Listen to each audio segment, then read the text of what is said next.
Tayo ay nabubuhay sa isang mundo na nalulunod sa konektibidad. Ang mga smartphone, social media at internet ay nangangako na magdadala sa atin ng mas malapit sa isa't isa. Ngunit bakit tila mas hati-hati tayo ngayon kaysa dati? Paano ang isang mundong ganito kakonektado ay maaaring maging ganito kapira-piraso? Tingnan mo ang paligid, nagpapatuloy ang mga digmaan, hindi lamang sa mga larangan ng labanan, kundi pati na rin sa ating kalooban. Tayo ay nakikipaglaban para sa kaligtasan, para sa dangal. Buong pamilya ang winawasak ng alitan. Mga bata na dapat nangangarap ng kanilang kinabukasan ay ngayon nangangarap na lamang ng kapayapaan. Tayo ay nabubuhay sa isang mundo ng mga meron at mga wala. Para sa napakaraming tao, ang buhay ay ginugugol sa takot. Takot na hindi magkaroon ng sapat. Takot na mabuhay lamang sa mundong puno ng kakulangan. Habang para sa iba, ito ay isang buhay ng luho at karangyaan, malayong malayo sa pakikibaka ng karamihan. At nariyan ng kahirapan, ito ay may maraming mukha, gutom, kawalan ng tirahan, pagkawala ng mga batayang karapatang pantao. Hindi lamang ito isang istatistika, ito ay isang pang-araw-araw na laban para sa bilyon-bilyong tao sa mundong ito. Isang laban na kumakawat ng kanilang pag-asa at nagiiwan ng puro kawalang pag-asa. Ang ating pagkain ay hindi na isang pinagmumulan ng sustansya kundi lason. Ang industriya ng parmasyutiko ay kumikita sa sakit, habang ang malalaking industriya ng agrikultura ay binabaha ang ating pagkain ng mga kemikal at lason.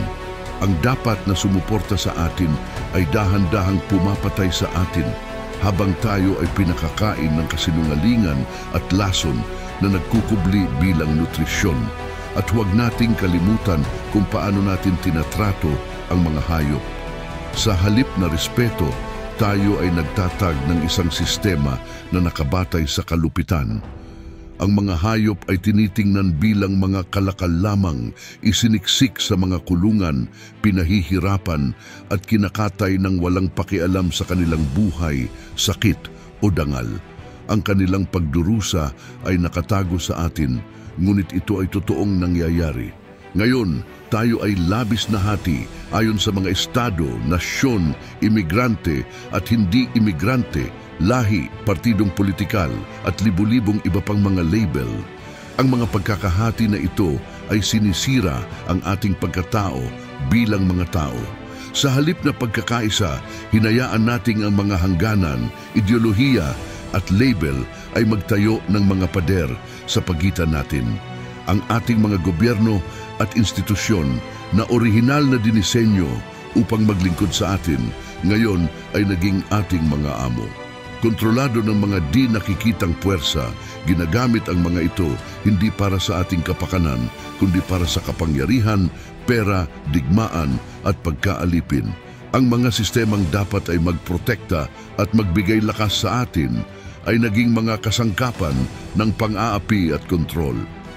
Ang ating planeta, ang tanging tahanan na mayroon tayo, ay sumisigaw ng tulong. Ang pagkalbo ng kagubatan, polusyon, pagsasamantala, pagbabago ng klima, ang mga ito ay hindi lamang mga salitang buzz. Ito ay ang mga tahimik na sigaw ng isang mundong nasasaktan.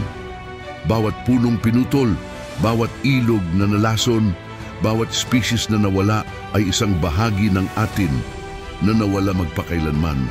Ang kalusugan ng kaisipan madalas na nilalabanan ng tahimik. Depresyon, pagkabalisa, kalungkutan, hindi ito nakikita, ngunit sobrang totoo. Ang mga tao ay bumabagsak sa bigat ng kanilang sariling isipan. Minsan, lahat ng ito ay tila hindi kayang lagpasan. Digmaan, galit, pagkakahati, kahirapan, sakit, kawalang pag-asa. Paano tayo umabot sa ganito? Tayo ay lumikha ng isang mundong binigatan ng mga sirang prinsipyo at sistema na pinapatakbo ng takot, kasakiman at kakulangan. Ngunit ang mas mahalagang tanong ay, paano natin makakayanan ang lahat ng ito?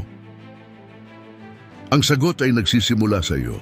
Sa bawat pagpili na iyong ginagawa, ikaw ay lumilikha ng bagong mundo, ang iyong mundo. Sa bawat hakbang, hindi ka lamang nakikibahagi sa buhay. Ikaw ay humuhubog dito, binibigyang buhay ito. At sa prosesong iyon, walang puwang para sa hindi ako sapat. Naroon lamang ang lakas at determinasyon, isang puwersang lumalago sa bawat kilos. Ito ay isang paraan ng pamumuhay, ng pagiging. Hiniling nito na tayo ay mamuhay ng may ganap na kamalayan. Inaako ang responsibilidad para sa lahat ng ating ginagawa at sa bawat alon na nililikha nito. Ang bawat kilos na ating ginagawa, ang bawat salitang ating sinasabi, ay lumilikha ng mga alon sa mundo. Ito ay isang maingat na paglikha ng hinaharap, hakbang-hakbang. Sa bawat desisyon ipinahahayag mo sa mundo, ako ay sapat, ako ay makapangyarihan. At ang mga desisyong ito ay nagdadala ng enerhiya ng pagbabago. Hindi ka lamang isang patak sa karagatan, ikaw ang puwersa na nagpapabago ng daloy.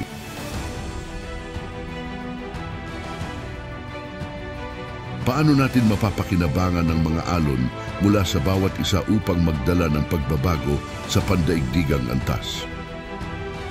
Upang isulong ang pagbabago sa pandaigdigang antas, nagtatag tayo ng isang sistema na nagbibigay daan sa mga individual na kumilos ng may layuning kolektibo. Ginagawa natin ito sa pamamagitan ng paglikha ng mga nakasulat na prinsipyo na sumasalamin sa ating mga halaga at gumagabay sa atin upang mamuhay ng may layunin.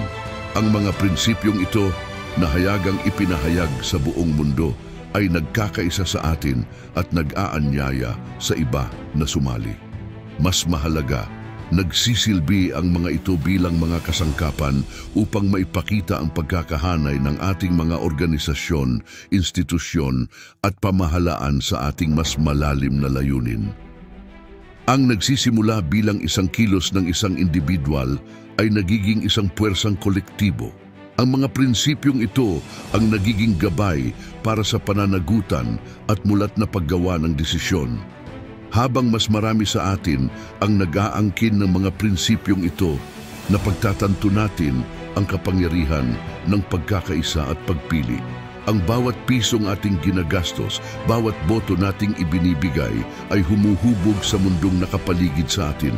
Sama-sama, lumikha tayo ng pangangailangan para sa katarungan, kalikasan at malasakit. At kapag hiniling natin ito, walang ibang magagawa ang mga sistemang pang-ekonomiya at pampolitika kundi sumunod. Kapag inampun ng mga lokal na pamahalaan ang mga halagang ito, sisimulan nating baguhin ang pambansang talakayan.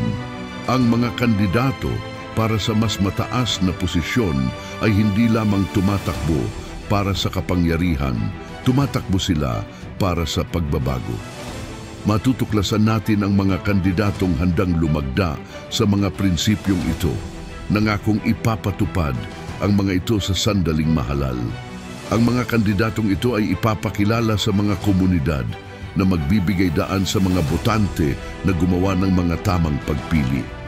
Sa halip na ang mga kandidato ang nagdidikta ng agenda, ang kolektibo ang magtutulak nito at ang mga kandidato ay magiging tagapagpatupad lamang. Isipin ang epekto ng alon na ito na kumakalat sa buong mundo. Isang mundo kung saan ang mga negosyo, paaralan, pamahalaan at komunidad ay lahat nakaayon sa mga halagang malasakit, katarungan at kalikasan. Sama-sama, hindi na tayo basta tumutugon sa mga problema ng mundo. Sinisimulan nating lutasin ang mga ito. Binabati kita, nalikha natin ang isang bagong mundo ng kapayapaan at kasaganaan para sa lahat. Isang mundo kung saan bawat desisyon na ating ginagawa ay nakaugat sa pinakadakilang kabutihan para sa lahat ng nilalang. Ang mga tao, organisasyon at pamahalaan ay ngayon nagtutulungan sa pagkakaisa ng mga prinsipyong ito.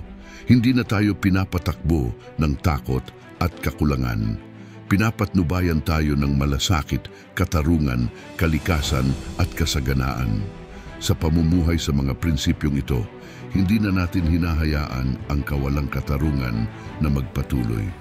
Sa halip, nililikha natin ang isang nagkakaisang puwersa para sa kabutihan sa buong mundo. Tayo ang magiging matatag at hindi mapipigilang puwersa na magpapanganak sa bagong, mas mabuting mundo mula sa malalayong abo ng lumang mundo.